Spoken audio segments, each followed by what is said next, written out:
So it is the 5th of March and I've come to Kitsap Memorial State Park, the closest place I fish to my home and one of my favorite places. And I haven't been fishing for 3 months, and I'll talk a bit about that later on. But I'm going to try out this kind of interesting topwater fly, which is called the Stealth Bomber. And it was invented by a guy called Kent Edmonds, who's a guide in Georgia. And he used it for bass and sunfish, but I've seen that pike and tarpon and bonefish are being caught on it. And it's kind of unusual because it dives when you retrieve it, so it's kind of a mix between a diver and a slider. And this loop at the back, I don't know if you can see that traps a bubble of air when it dives down and causes a lot of turbulence. So I figure there's a good chance that sea run cutthroat might go for that as well. They're very aggressive topwater feeders. So I'm going to give it a try. Now, truth be told, this time of year on Hood Canal, it can be difficult or impossible to find fish. Looking at my fishing log, this was around the time last year when I started to see fish on this beach. So, you know, the situation isn't hopeless. I'm hoping I connect with a fish or two. We'll just have to wait and see. I'm right at high tide, so I don't have much beach. And the tide is going to be going out. High tide is about an hour from now, actually. Pretty nice day, although it's only about 33 degrees. And I don't see the sun on this beach because of the high bank behind me until, well into midday. And it's right now, it's about 9 o'clock in the morning. And the wind is coming from the north, that way, which is good for me, because it comes over my non-casting shoulder. Alrighty, let's get set. Well, the fly's doing exactly what it's supposed to do. So on the retrieve, it dives down and it bubbles, and then it pops back up to the surface. So that's really cool.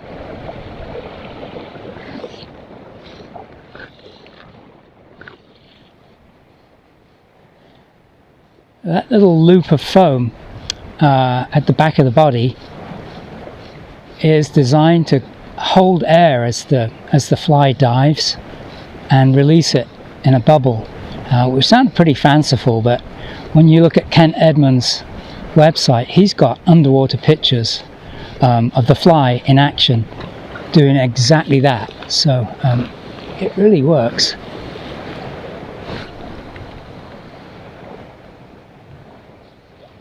And the recommended retrieve can be anything. You can fish it dead still, kind of drift it, or you can fish it with a continual retrieve and have it mostly under the surface, or you can do what I'm doing, which is just to give it little chugging kind of strips with pauses. It certainly creates a lot of commotion. Another positive that's claimed for this fly is that, unlike other surface patterns, it does spend most of its time just subsurface.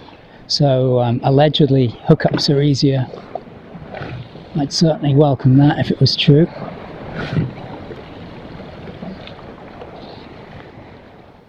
As far as my tackle goes, I'm fishing a 6-weight floating line. It's a Rio outbound short, and Kent Edmonds said to use a heavy leader, either a 1X or a 0X. I've got a 1X tapered leader on, and that apparently will prevent its tendency to twist the leader on the cast.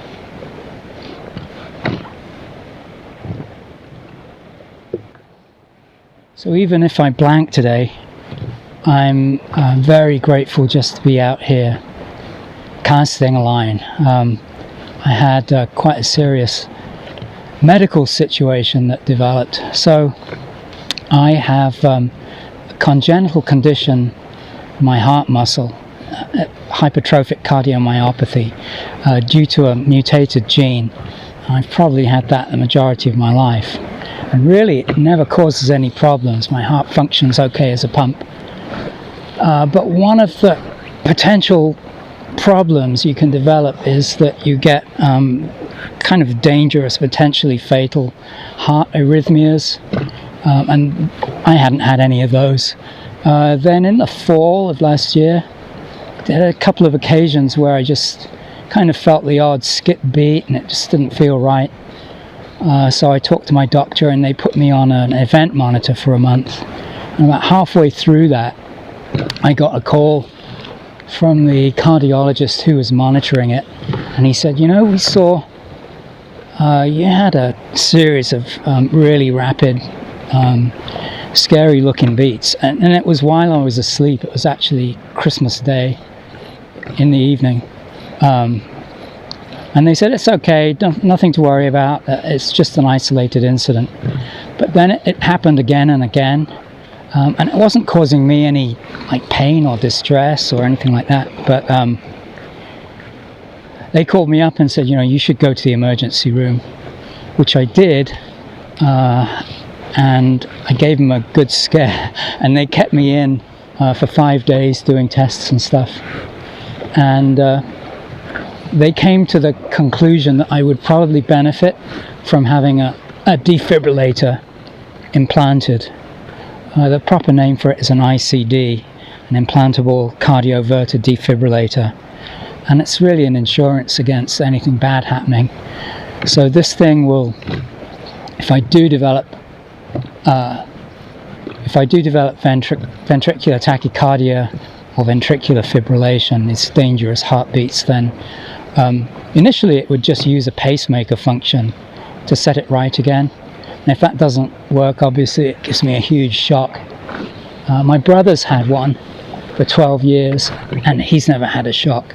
And because of him, you know, we share the same genetic condition. Because of him, this was something in the back of my mind I expected might happen at some stage. So anyway, I'm glad to have it, but for 6 weeks after the operation, I was not allowed to lift my arm above my shoulder. So fishing was out of the question. In any case, it was really sore. You know, there are leads that go into my heart, and while it's still healing, if you move that arm, and it was my left arm, if you move that arm, you could rip those leads out. So anyway, I'm kind of recovered, and so I was really anxious to get out and see if I could still cast. And so far, so good. It doesn't appear to be restricting my movement, and it doesn't hurt, so I think I'm good to go. So I want to give a big shout out to the folks in Virginia Mason Franciscan Health in the cardiology floor in Silverdale, Washington. That was the longest, that 5 days was the longest I've ever spent in a hospital. And those folks were just incredible. Everyone I interacted with was just the best. So big shout out to you guys. If ever you should happen to be watching this, thank you so much. It's holding up pretty well. There's like a little tiny kind of upper wing here made out of Flashabou, and that is supposed to be so you can see the thing.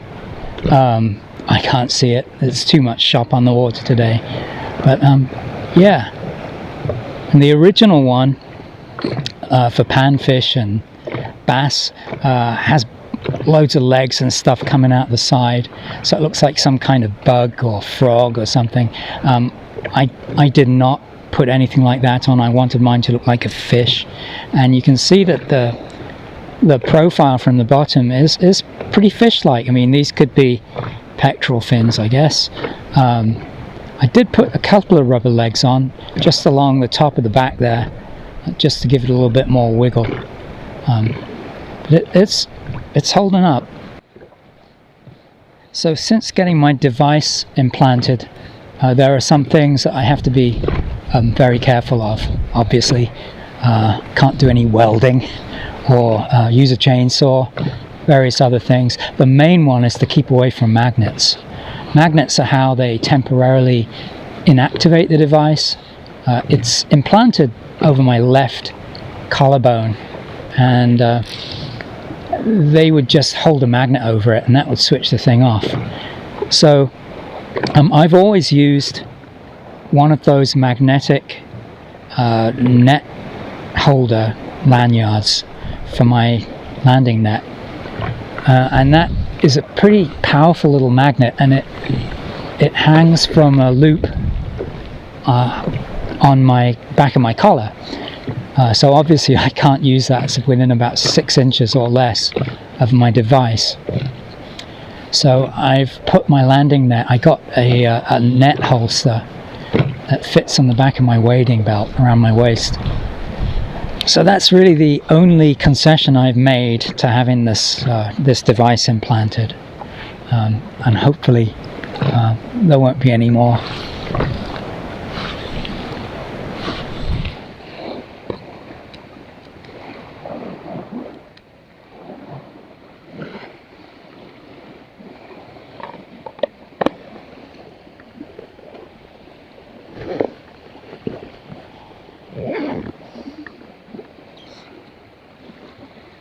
I just blunted the hook on a piece of driftwood on the fly I was fishing, the white one. So I'm just going to change it for an olive green one, just for giggles. See what happens with this one. Haven't had any bites at all on the white one. So the weather forecast for today gave a wind speed of 2 to 3 miles an hour. Which is why I chose today, because it's kind of the least windy day of the week. But right now it feels to me more like 8 to 10 miles an hour, and it's putting a lot of chop on this water. So it's kind of difficult for me to see what's going on at the end of my line. But I think it's fishing as it should. And the other thing I'm doing is to make sure I keep my rod tip down on the water and my line pointed directly at the fly. And if I do get a take, I will be strip striking it. That's pretty much the way I fish all the surface flies I use.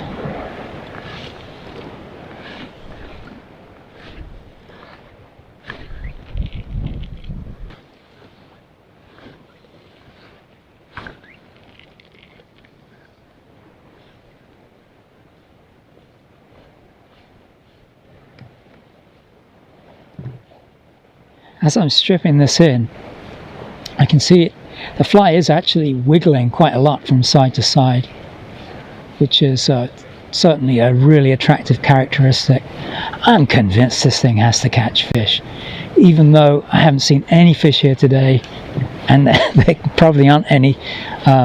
This is one I'm going to be trying again and again through the year. I have faith I will be able to catch on it. Looks so good.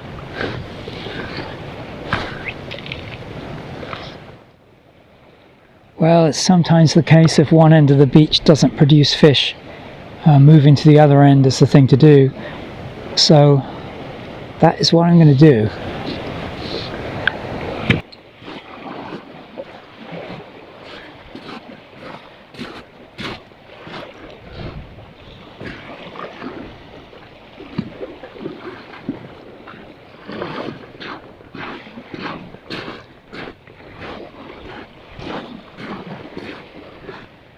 Okay, before I start fishing, I'm going to use my electric hand warmers. These things are just great.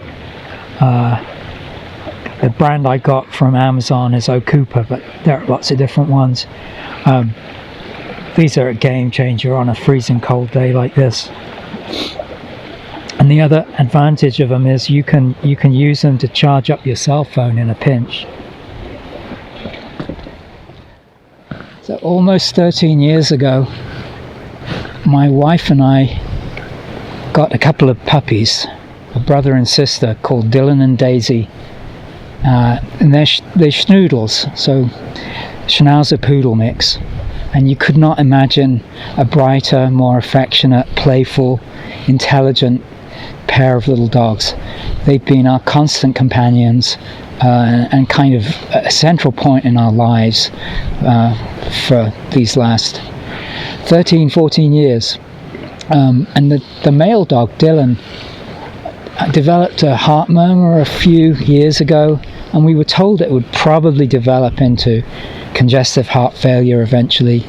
And last summer, he started coughing and slowed up a bit, and the vet prescribed diuretics and worked like a charm, and he was as good as new. And then I'd been out of the hospital about a month, so this is a month ago, and one morning Dylan just woke up and he was having a real problem breathing.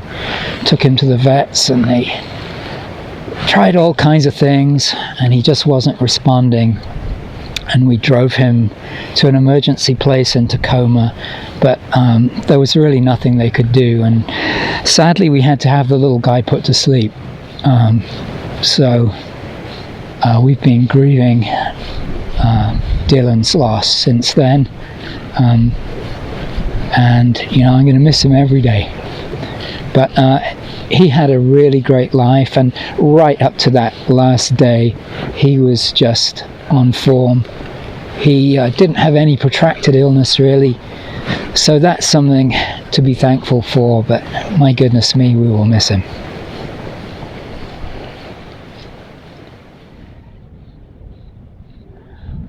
I've been fishing about 3.5 hours now, and the sun is on the water.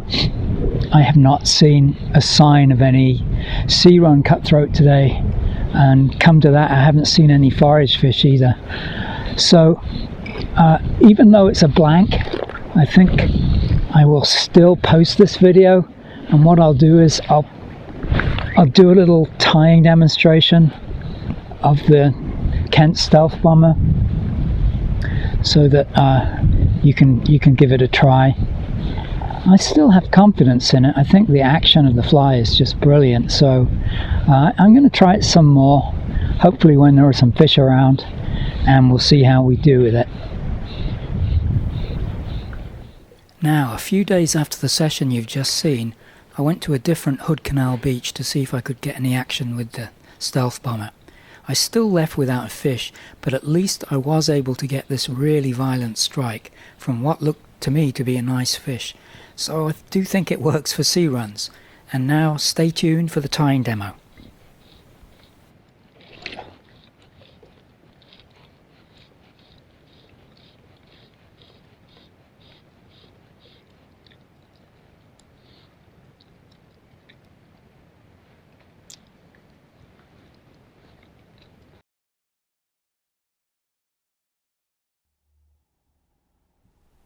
In the vise I've got a Kent Stealth Bomber in grey and white, which is the only colour scheme so far to have got any attention from a sea run.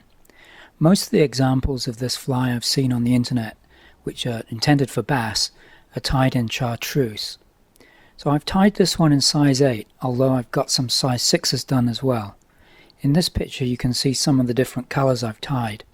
The 5 grouped together on the right in this shot were tied on size 6. And I'm just thinking that these may be just a bit too big for an average sea run to get into their mouth. So I've been sticking with the smaller hook size.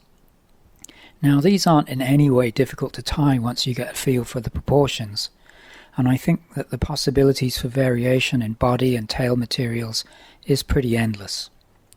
So to start with, I'm going to get a fresh debarbed hook in the vise.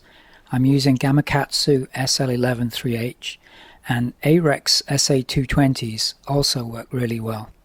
These are both strong wire hooks, just a bit longer shank than standard saltwater patterns, and that heavier wire is going to help to make sure that the fly swims the right way up.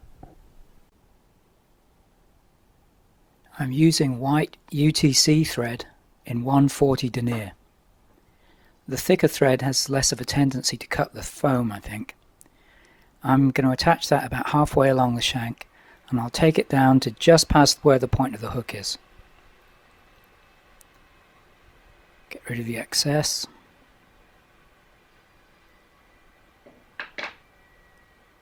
Now the underside of the tail is white bucktail, and I want it to be fairly sparse, just to allow it some freedom to move around in the water. And I won't stack it, because I want that natural taper. So for length, about 2 shank lengths should be about right.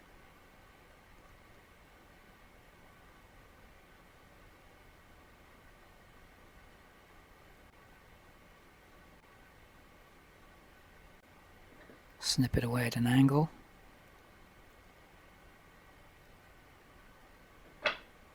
So I'll just tidy that up and then return my thread quickly to the base of the tail. Next up, I'm adding a little bit of flash, in this case pearl Krystal Flash. I'm taking 3 strands and I'll secure those right on the top of the bucktail.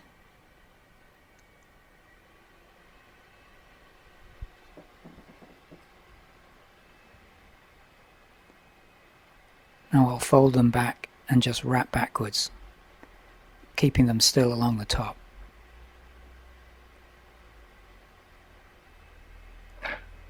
Trim those to the length of the tail.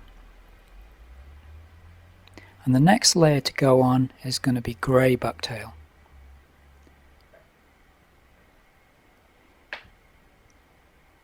I've got that here.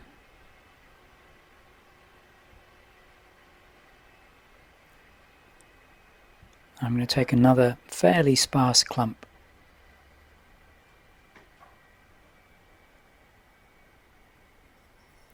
Tie that right over the flash.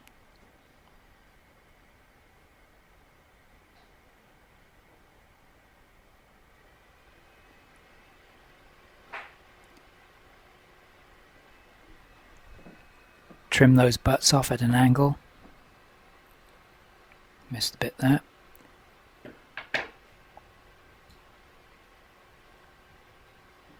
So I'll tidy up once more and then return my thread back. I'm going to make those turns at the back really soft so you don't flare everything out. For a topping and to give some extra movement, I'm using some silicone legs. I believe these ones are juicy legs, but I've lost the package. I don't even know if they make them anymore. These ones are purplish grey and they've got like a dark grey barring and some pearl flake in them. Anything similar would do, or you could just leave them out entirely. I'm going to take one and cut it in half. Again, tying them in along the top.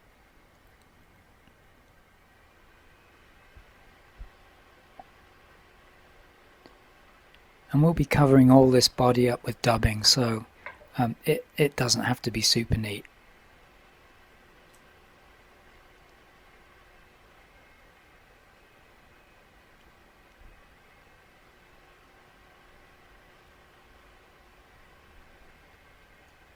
Okay, that looks good. So now we come to the foam body, which I've cut out of light grey fly foam, 2 millimeters thick. As you can see, it's got a tulip or wine goblet shape, and I made a pencil drawing of the dimensions for the size 8 hook, so you can get a screen grab of this. I'll also put a link to some websites that show a printable template, and you can even buy a purpose-built cutter from River Road Productions, which has a set of 3 sizes.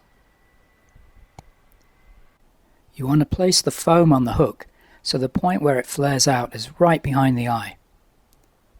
Now tie the foam down at the back of the body.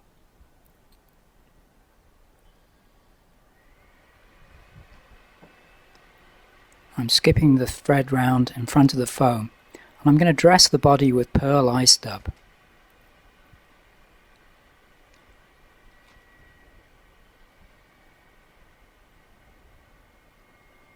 I'm going to dub that on my thread pretty loosely.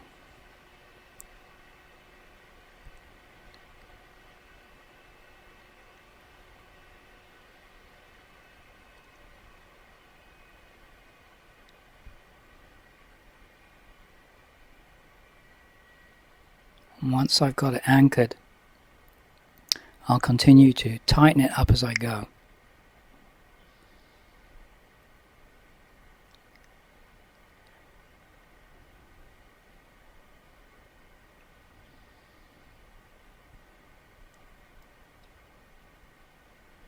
Okay, and here I'm just stroking back any stray fibers.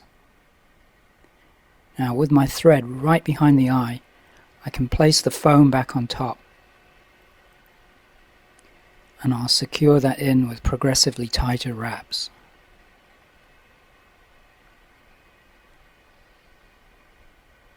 Making sure I'm still right behind the eye.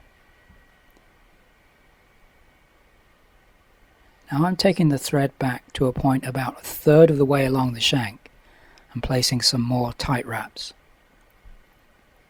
Next I'll loop the tab back over itself and tie it in right at that same mark.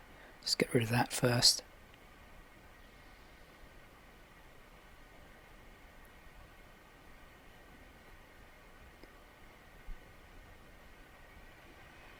So at this point it should look like that. Now the original pattern incorporates an overwing of Flashabou or Krystal Flash, which is intended as a sighting aid, just something to catch the light and help you to see the fly.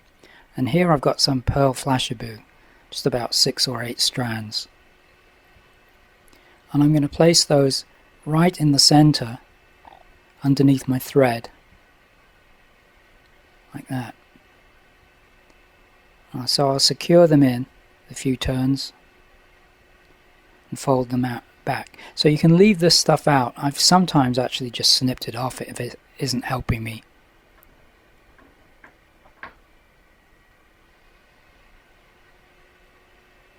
So I'll trim those to a reasonable length. And then the final step is to fold the foam back and tie it down right at that same 1/3 spot. Getting tighter and tighter.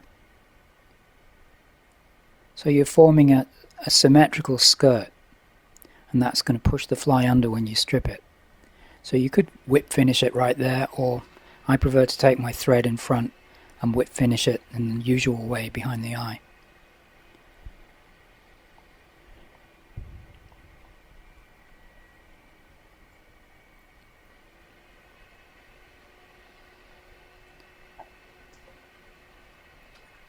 So now remove my thread, and for security I'll put a wee dab of super glue on those thread wraps.